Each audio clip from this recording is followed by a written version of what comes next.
discriminate that night against homosexuals. KPSP Local 2's Arthi Nehru live for us outside the courtroom this afternoon where the judge earlier handed down his decision. Arthi?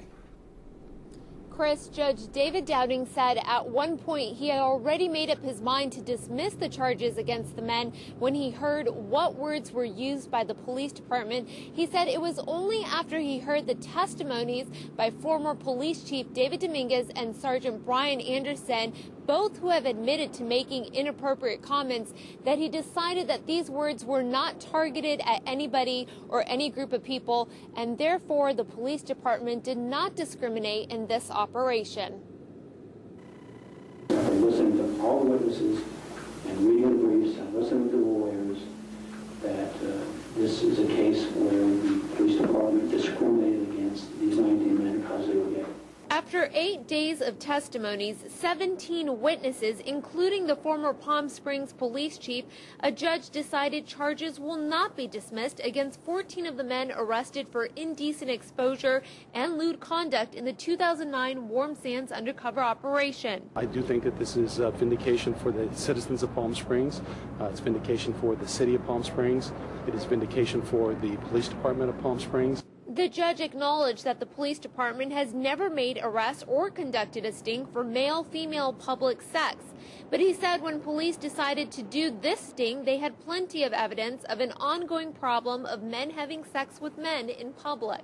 I'm incredibly disappointed.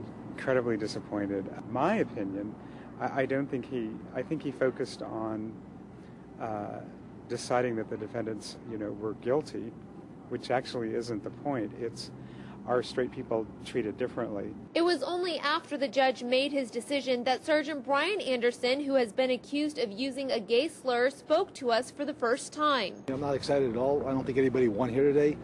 And the only thing I wish is certain people where I work, I wish they had stood up behind us and supported us, and that didn't happen. And it's a shame that our chief of police had to lose his job because of this.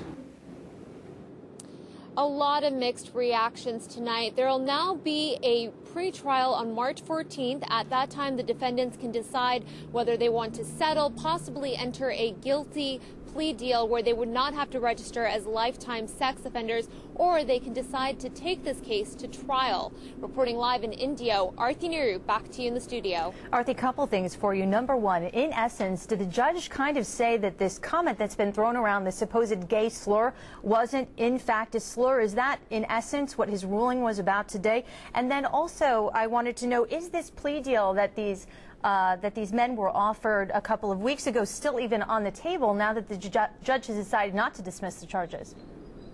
Brooke, that plea deal for the defendants is still on the table. They can still decide to take it, and if they do, like I mentioned, they would not have to register as lifetime sex offenders. They would face the misdemeanor charges, though.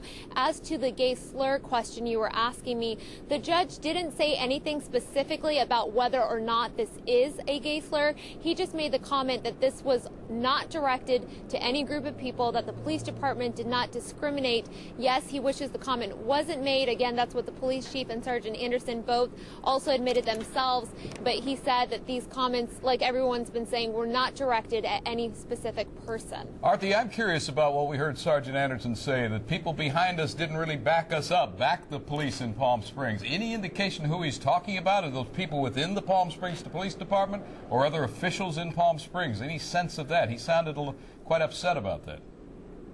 You know, Chris, I asked him that question and he didn't give a clear answer. I mean, it could be possible that he was maybe alluding to the city council or the city manager, but again, he did not give a clear answer when we asked him that question. It'll be interesting to see how this all filters down as this continues through the courts. Arthi Nehru live at that courtroom this afternoon. Thank you, Arthi. 3 people were killed, at least 600 were hurt.